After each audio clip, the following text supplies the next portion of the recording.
کی تھیم یہی ہے کہ کی محمد سے وفا تو نے تو ہم تیرے ہیں. یہ جہاں چیز ہے کیا؟ لوح و قلم تیرے. لہذا وہ حدیث کہ تم مومن ہی نہیں ہو سکتے جب تک کہ میں تمہیں تمہارے ماں باپ اولاد سب لوگوں سے بڑھ کر عزیز نہ ہو جاؤں، یہ حدیث پڑھ کے اس کی جب تھیم بیان کرے انسان، ان لوگوں کو سمجھائے کہ جن کی مائیں کہتی ہیں کہ اگر تو نے داڑھی نہ کٹائی تو میں دودھ نہیں بخشوں گی، اور زبردستی وہ بچوں کی داڑیاں مڑوا کے اپنے لیے بھی جہنم کا سبب کرتی ہیں اور اپنی اولاد کو بھی جہنم میں دھکیلتی ہیں، اور اپنی بچیوں کا حجاب اتروا دیتی ہیں کہ اچھے رشتے نہیں ملیں گے، اور بعد میں بھی جو ملتے ہیں رشتے وہ بھی جو گند کھاتے ہیں بعد میں وہ بھی پتہ چل جاتا ہے. تو ایسے ماں باپ کو پھر ہم نہ سنائیں کہ ہم نے اللہ اور اس کے رسول کی بات ماننی ہے تو سیدھے شاہی کوئی نہیں.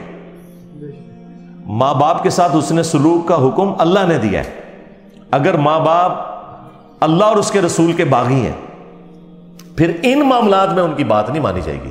ہاں دنیا میں معروف طریقے سے آپ نے چلنا ہے، ہیومن ڈگنیٹی وائلیٹ نہیں ہوگی. وہ تو سورہ لقمان میں آیا ہے کہ اگر وہ شرک کا کہیں تو تم نے نہیں بات ماننی، لیکن دنیا میں معروف طریقے سے چلنا ہے. اور صحیح بخاری میں حدیث ہے، حضرت ابو بکر کی ایک بیوی کافرہ تھی، اسما بنت ابی بکر کی والدہ، حضرت عائشہ کی جو بڑی بہن تھی. انہوں نے کہا کہ میری ماں میرے پاس آتی ہے اور وہ مشرکہ ہے، تو کیا میں اس کے ساتھ حسن سلوک کروں؟ تو اللہ کے نبی صلی اللہ علیہ وآلہ وسلم نے فرمایا کہ ہاں تم اس کے ساتھ حسن سلوک کرو.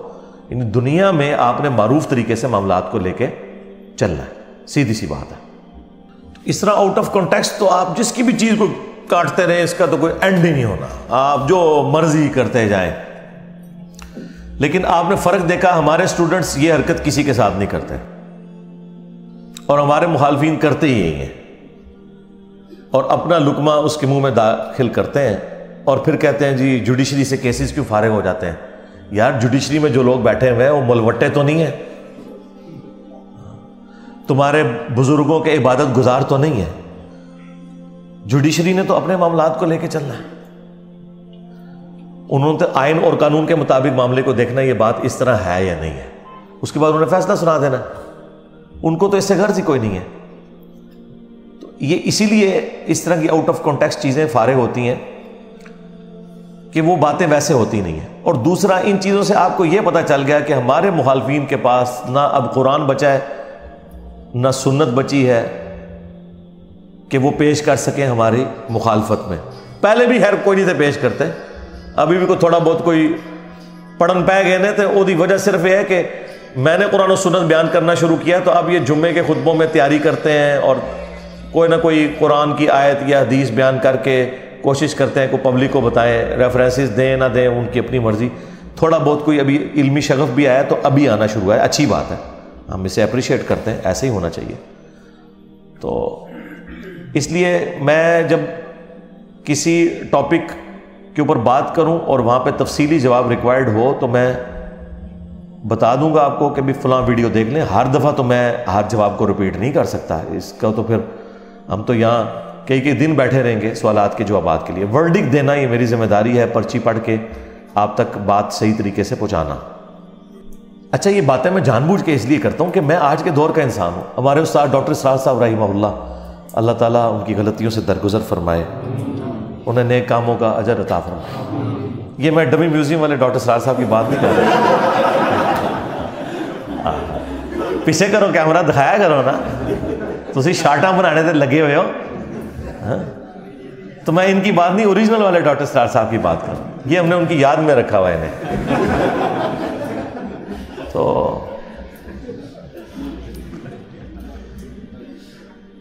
ڈاکٹر اسرار صاحب رحمہ اللہ تعالیٰ کی کافی ساری باتیں مجھے بعد میں رہ کے یاد آتی ہیں. وہ ایک بات یہ بھی کہا کرتے تھے کہ جو بھی نبی الاسلام کے پیٹرن پہ دعوت کا کام کرے گا تو اسے ان تمام تکالیف سے گزرنا پڑے گا جن تکالیف سے اللہ کے نبی الاسلام، ان کے صحابہ اور اہل بیت گزرے ہیں علیہم السلام اجمعین و رضی اللہ عنہم اجمعین. تو کسی نہ کسی درجے میں. اور دوسرا وہ یہ بات کیا کرتے تھے، وہ کہتے تھے مجھ سے بڑے قرآن کے علماء موجود ہیں لیکن لوگ ان کی تقریر میں بھی عربی خطبے میں ہی جاتے ہیں، اور میں کوئی عالم بھی نہیں ہوں لیکن لوگ میری بات سنتے ہیں. وہ کہتے تھے اس لیے کہ میں MBBS ڈاکٹر ہوں، جس کی وجہ سے میرے پاس دنیاوی تعلیم ہے اور میں آج کے دور کا انسان ہوں. جب میں بات کرتا ہوں تو میری آڈینس کو پتہ چل جاتا ہے کہ یہ کوئی 700-800 سال پہلے کوئی ابن تیمیہ کا شاگرد کہیں سے کوئی لمبی عمر پا کے تو بات نہیں کر رہا، یا کوئی 150 سال پہلے کوئی اشرف تھانوی صاحب کے پاس کوئی بیٹھنے والا کوئی بابا نہیں تھا کہ وہ پرانی اردو میں اور پرانی مثالوں میں باتیں کر رہا ہے، بلکہ وہ فیل کرتے ہیں کہ یہ آج کے دور کا انسان ہے۔ تو اس میں نے ایک اور چیز ایڈ کر دی ہے کہ چونکہ میری طبیعت کے اندر مزاح ہے، تو میں کوشش کرتا ہوں کہ اس انداز میں بھی، مزاح کے انداز میں بھی کوئی بات کنوے ہو جائے کسی سلوگن کے ذریعے، کسی اور ذریعے سے، کہ آپ کے دماغ میں نقش ہو جائے۔ آپ دیکھیں یہ فی البدی میری زبان سے جملہ جاری ہوا تھا، بابت شاہی کوئی نہیں، ٹھیک ہے؟ اللہ نے اس کو کیا قبولیت دی ہے کہ آج ہمارے مخالفین بھی یہ جملے بول رہے ہیں، بابت شاہی کوئی نہیں۔ اچھا، بعض اوقات وہ میرے خلاف بول رہے ہوتے ہیں، اور بعض اوقات ان کے جملوں میں کئی اینکرز کو میں نے دیکھا ہے ان کی زبان پہ یعنی یہ جملہ جاری ہو گیا ہوتا ہے شاہی کوئی نہیں، تو وہ پتہ چل جاتا ہے کہ جملہ کہاں سے نکلا ہے، حالانکہ میں نے کوئی پری پلان نہیں کیا تھا، بس بات کرتے کرتے وہ حضرت ابراہیم علیہ السلام کا ذکر آیا۔ وہ اکثر لوگ ہمیں بھی کہتے ہیں نا جی، وہ حضرت موسیٰ علیہ السلام کو جب اللہ تعالیٰ نے فرعون کے پاس بھیجا تو کہا کہ گفتگو نرمی سے کرنی ہے تاکہ شاید کوئی اصلاح کا دروازہ اس کے لیے کھل جائے۔ تو اس کو میں نے ریبٹل کیا تھا کہ قرآن میں حضرت موسیٰ علیہ السلام کے بارے میں یہ ذکر آیا تو اس کانٹیکسٹ میں تھا کہ موسیٰ علیہ السلام کی طبیعت میں سختی بہت زیادہ تھی، تو ظاہر ہے کہ اس سختی کو نرم کرنے کے لیے اللہ تعالیٰ نے ان سے یہ فرمانا تھا۔ دوسری طرف ہم ہیں ابراہیمی، ابراہیم علیہ السلام کا ایٹیچیوڈ تو سورۃ الانبیاء میں آیا کہ جب ان کا باپ انہیں کہتا ہے نا کہ تو میرے بزرگوں کے خلاف ہو گیا ہے، تو وہ سیدھے ہو جاتے ہیں، انتم وآباؤکم فی ضلال مبین، تو بھی ابا اور تیرے سارے بزرگ بابے کھلی گمراہی میں تھے۔